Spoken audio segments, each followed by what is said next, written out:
صباح السعادة، ازيكم؟ عاملين ايه؟ يا رب تكونوا بخير. النهاردة هنعمل بقى جاتو في 10 دقايق، 5 دقايق، ربع ساعة. هنعمل جاتو سهل وسريع جدا، وهيشرفك في العزومات وفي أعياد الميلاد وكل حاجة.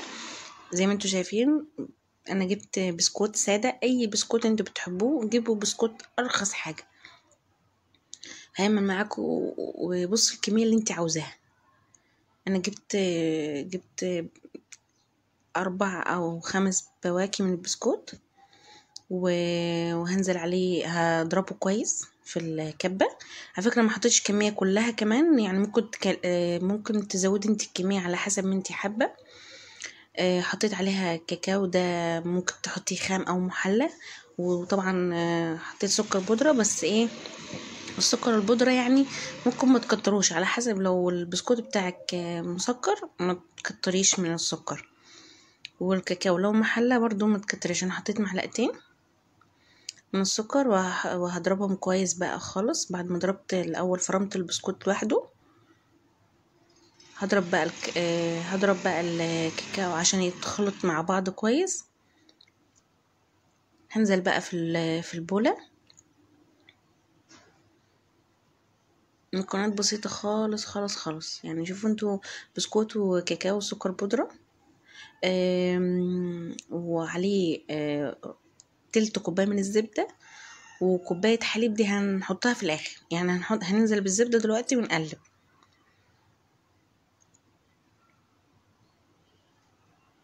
دي زبدة مسيحة، انا عملت على فكرة الزبدة معاكم في القناة، وهحط لكم الرابط. هي الزبدة دي بنعمل منها حلويات وكل حاجة، وطعمها ما يعني بيبان زبدة عادية، يعني ما فيهاش اي مشكلة، عشان اللي كان قلقان ان هو يعمل الزبدة او يستخدمها. هنزل بعد كده هعجن بقى بايدي عشان اشوف القوام. هنزل بقى بكوباية اللبن شوية بشوية لحد ما تلم. مش هنستخدمها على فكرة كلها كوباية اللبن، يعني على حسب كمان بسكوت. يعني ممكن انا البسكوت يلم معايا بكوباية لبن، ممكن انتي يلم معاكي بنص كوباية لبن، على حسب القوام يمسك معاكي خلاص. يعني انا مستخدمتش اللبن كله زي ما انتوا شايفين. انا لقيت القوام، يعني لقيت القوام ان هو مظبوط، اتلم. بدل ما انتي عرفتي، بصي اهي، ده ما لقيتها بتتبر معايا بسهولة. ما استخدمتش بقى اللبن. هجيب بقى ورق زبدة، هبتدي بقى اكور. على فكرة ممكن تعمليها كلها، يعني انا حبيت اعمل كورتين من مستطيلين من الجاتو. ممكن بقى انتي تعملي ايه، تعملي بقى العجينة كلها اللي احنا عملناها. كورتها وحطيت الزبدة، طبعا سويتها بحسب السمك اللي انا عاوزاه، وهحطها في التلاجة يعني ربع ساعة، ساعة، ساعتين، على حسب انتي خلصتيها امتى. دي المستطيل التاني، الاسطوانة التانية بتاعت الجاتو. انا قعدت اقول يا ريتني كنت عملتها كلها مرة واحدة، كانت هتبقى يعني افضل. بس طلعت طعمها تحفة برضو. يعني انتوا جربوا، شوفوا انتوا اللي تحبوه تعملوا ايه. هتنفعك جدا على فكرة في اعياد الميلاد، في العزومات، يعني او عزمت اي حد، ناس جايلك على فجأة.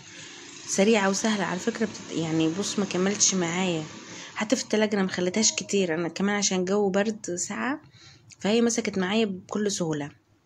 اهي بعد ما عملت الاتنين بقى هدخلهم التلاجة وفي الوقت ده هسيح شوكولاتة بني وشوكولاتة بيضة.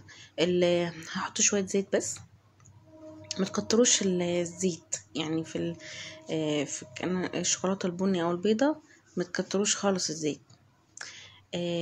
او ممكن تحط على فكرة لبن بس، لان الزيت في الشوكولاتة البني انا عندي مش عارفة، فك من الشوكولاتة خالص، فمقاش طعمه مقاش ظابط. بس فالشوكولاتة البيضة كانت مستوية، يعني مظبوطة جدا. فحطوا لبن احسن مع الشوكولاتة البني، متحطوش زيت. اي شوكولاتة طبعا دارك، او اي شوكولاتة انت بتحبيها ممكن تسيحيها. اهي بعد ما طلعت بقى هبتدي هقطع بالسكينة. انا فضلت كمان ان هي عشان كمان شوكولا، يعني عشان هي في كاكاو في العجينة بتاعت البسكوت اللي انا عملتها، فحبيت كلها يبقى باللون الابيض.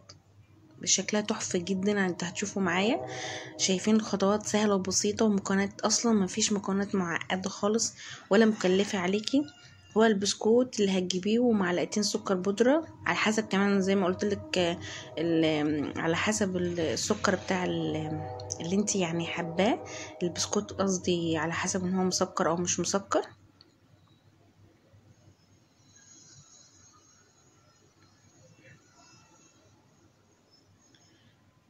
هي بتمسك كانت في العجينة. بصوا هنبتدي نغطسها بس مش كلها، نصها اللي من فوق بس، الجزء اللي من فوق. انت هيظهر معاكم اكتر في الابيض. هبصوا بمسكها بغطس الجزء اللي من فوق بس اهي، مش كلها بنغطسها، بنغطس الجزء اللي فوق بس في الشوكولاتة. هنسيبها بقى على ورق الزبدة، لان ورق الزبدة هنعرف نفك من، يعني هنطلعه منه بسهولة.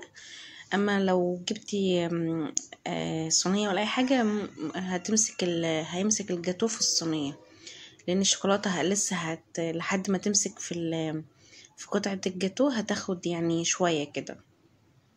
طبعا الجو ساقع فبتمسك بسهوله، بكل سهوله وبسرعه. هبصي انا حبيتها بالشوكولاته البيضه خالص. الشوكولاته البني ممكن ما كترتش منها، بس حبيتها كان شكلها حلو خالص في الابيض، وكان طعمها جميل خالص.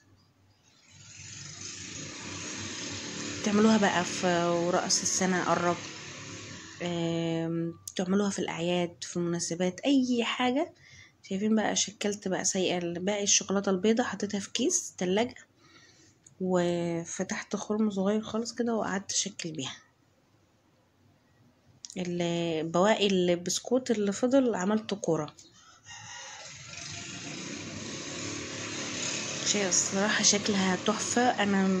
أنا كنت مبسوطة جدا بيها، وكان طعمها خرافة جدا. تقدروا بقى تشكلوا بأي تشكيلة. برضو الشوكولاتة عملت، كان عندي صوص بقى شوكولاتة وشكلت بيه كده.